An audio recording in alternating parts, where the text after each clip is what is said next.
Hi guys, this is John Adamson, the Rehab and Documentation Guru, speaking to you outside of my lovely Virginia home out in the middle of the woods, and you can hear cicada or something up in the trees.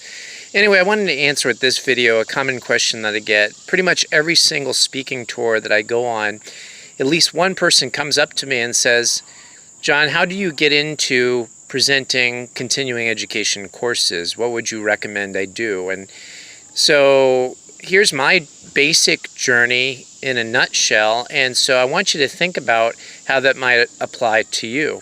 So the first thing you've got to find is a topic that you think you're going to be passionate about, because you can't just speak on anything. It's got to be something that you really have some passion about. And for me, proper documentation is a passion I have. I want to make sure that what people are putting on paper is accurate, that it helps them get paid for what they do, that it provides a better basis for them to constantly review the effectiveness of what they're doing. So documentation, it is a passion. So first of all, find that passion. Secondly, look at your certifications or your experience. So for me, back in 2013 is when I developed my first iteration of the documentation boot camp. And then I finally presented it in 2014. My background at that point had been multiple years of clinical management and teaching basically within the context of my company on documentation for a number of years. So with that background, a continuing education company looked at me. And then I've added a little bit more emphasis on the geriatric population. Now I have my geriatric clinical specialty through the APTA, and I've had that since 2015. And I had the knowledge beforehand, I just didn't have the credentials. So the next thing I would say is get credentials. So you may have come out of school with, let's say, an entry-level doctorate, as an example, and you think you've got a good amount of knowledge. Well, you do, but to differentiate yourself, you really do need to look at credentialing. And there's a lot of credentials out there. And again, if it goes along with your passion, that's just going to make sense. So if it's geriatrics, if it's electrical physical agents, you name it, there's a ton of certifications out there, and I would pursue that definitely. Give yourself the credentials. The third thing I would say is get some good credibility as a public speaker. So when I applied to Summit Professional Education to present a CE course to them, one of the things they asked me was, did I have any experience with public presentation? And I did. In fact, so I started my course development in 2013, and at that point I'd done some form of public speaking since the late 90s. So I had a good number of years of background. Many of you know I went to seminary. You actually have to take a preaching class in that.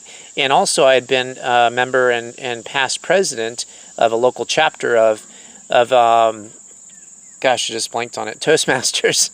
Toastmasters, which is a very cheap way for you to get involved in a club that focuses on development of your public speaking skills. So anyway, I would recommend Toastmasters.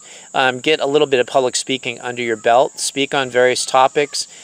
As a therapist, I mean, one thing you could do is offer to do a presentation at a local group home or a senior center, some kind of community center, a presentation, let's say, on preventing falls or dealing with urinary incontinence from a functional perspective. So there's a lot of things that you could do to put yourself out there as a public presenter, and then start a curriculum vitae that outlines all the public presentations that you've done.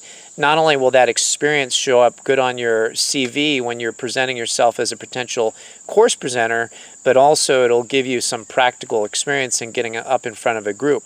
And some of you might have a passion for a topic, and you've got advanced credentials, but you might balk at the third point, which is, of course, speaking skills.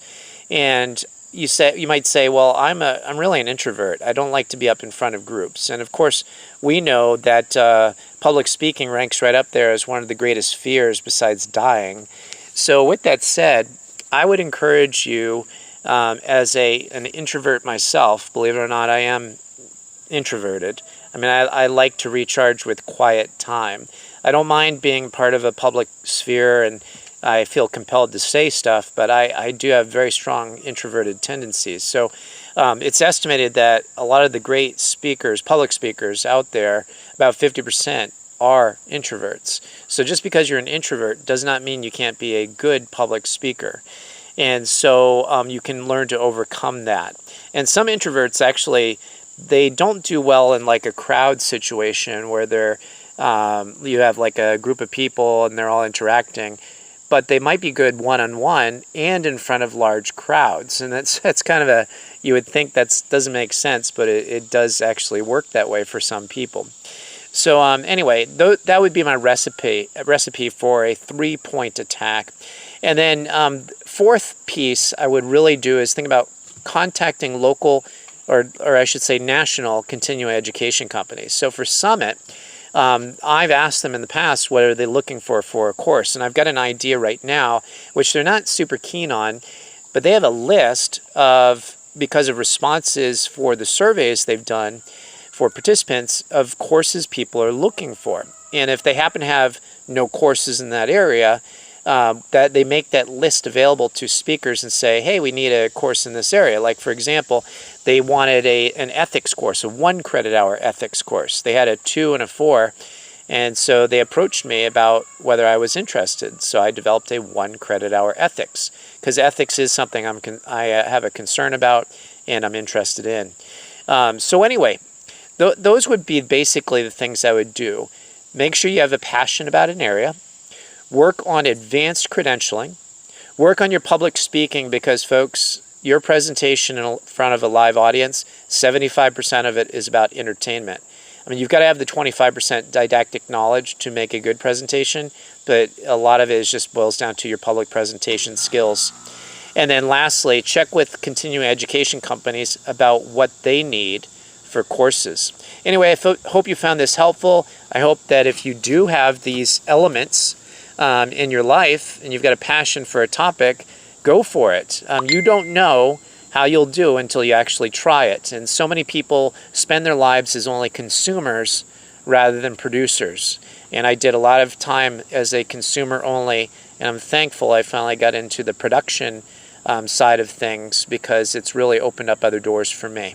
Anyway, this has been John Adamson, the Rehab and Documentation Guru, on this beautiful Saturday morning, August 3rd, 2019, hoping that you pursue your passions and get paid for what you do. Take care. God bless.